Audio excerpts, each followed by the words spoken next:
Étant petite, aviez-vous déjà un intérêt pour les médias? Alors pas du tout. Quand j'étais petite, j'aimais les animaux. Je rêvais d'en avoir, j'en ai jamais eu. Et un peu plus tard, quand j'ai commencé à être un peu à l'école, j'avais envie d'être architecte ou commissaire de police. Entre 1981 et 2019, vous êtes passée d'assistante parlementaire de François Daubert, député de la Mayenne, à directrice générale du pôle news de Lagardère. Quelles ont été les qualités les plus utiles pour réussir un tel parcours? Oh là là! L'adaptabilité, la curiosité, l'amour des gens. Je suis intéressée par les gens. Et puis peut-être quand même une petite forme de courage et de travail. Depuis peu, Europe 1 a changé de slogan, passant de Europe 1, bien dans son époque, à Europe 1, écoutez le monde changer. Qu'avez-vous voulu dire? Il fallait, avec cette campagne de pub qu'on a faite, qui était très différente des campagnes de nos concurrents, où vous voyez la tête de nos amis, des animateurs, etc. Nous, on a cherché, avec l'agence Romance, à faire une campagne qui soit un choc de considération et qui soit différente de celle de nos concurrents. Et où aussi, on remarquait deux choses. À la fois sur les visuels, où vous avez beaucoup d'hommes politiques, donc c'est la part belle faite à l'information et au divertissement en même temps. Et puis, écouter le monde changer, puisque écouter, c'est la radio, le monde, c'est ce qui nous entoure, et beaucoup de choses changent en ce moment, donc il faut qu'on les écoute. Ça doit être excitant de diriger une radio, mais n'est-ce pas un peu stressant parfois? Très! Je dors très mal. Tu vois, tu m'as vu ce matin avec mon téléphone, c'est 24 heures sur 24, 7 jours sur 7.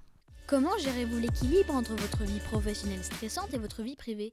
Alors maintenant que mes enfants, que mes filles sont grandes, très grandes, puisqu'elles ont 27 et 29 ans, c'est beaucoup plus facile et je suis libre tout le temps. Donc je travaille le soir, je travaille le week-end et ça, c'est pas un problème. Évidemment, quand les enfants sont un peu petits, c'est plus compliqué. Mais j'ai eu un mari qui m'a beaucoup soutenue et on se partageait vraiment toutes les tâches ménagères et les tâches d'éducation des enfants. Et puis en plus, il me soutenait vraiment beaucoup moralement. Donc ça m'a permis, je pense, de faire cette carrière. Depuis que vous êtes à la tête de l'antenne de Europe 1, de quoi avez-vous été la plus fière? De redonner de l'énergie aux gens formidables qui travaillent dans cette maison. Vous dirigez le pôle Lagardère News. De quoi se compose-t-il?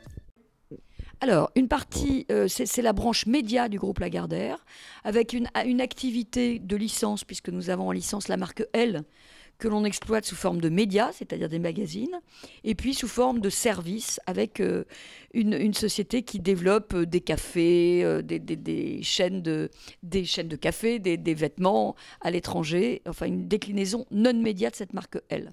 Ensuite, des médias dans la presse, Paris Match et le Journal du Dimanche. Et enfin, 3 radios, Europe 1, RFM et Virgin Radio.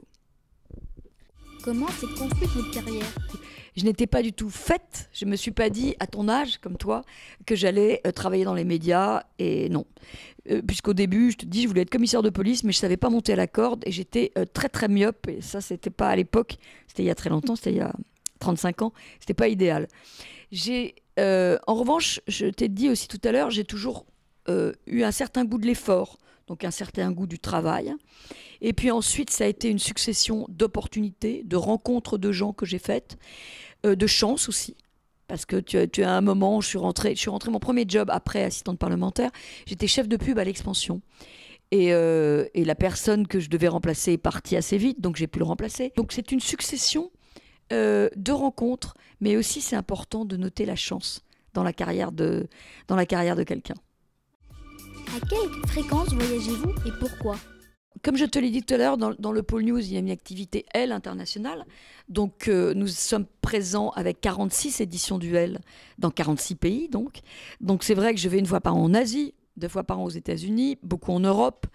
D'abord, c'est important pour faire bien évoluer cette partie de mon activité. Mais d'autre part, chaque fois que je voyage, certes c'est fatigant, mais ça, je dors très bien dans les avions. En revanche, c'est vrai que ça m'ouvre l'esprit, que je rencontre des gens différents, des process différents, des façons de travailler différentes. Et ça me permet d'enrichir mon activité actuelle à Paris dès que je voyage. Donc, c'est un point enrichissant de ma vie professionnelle et personnelle d'ailleurs.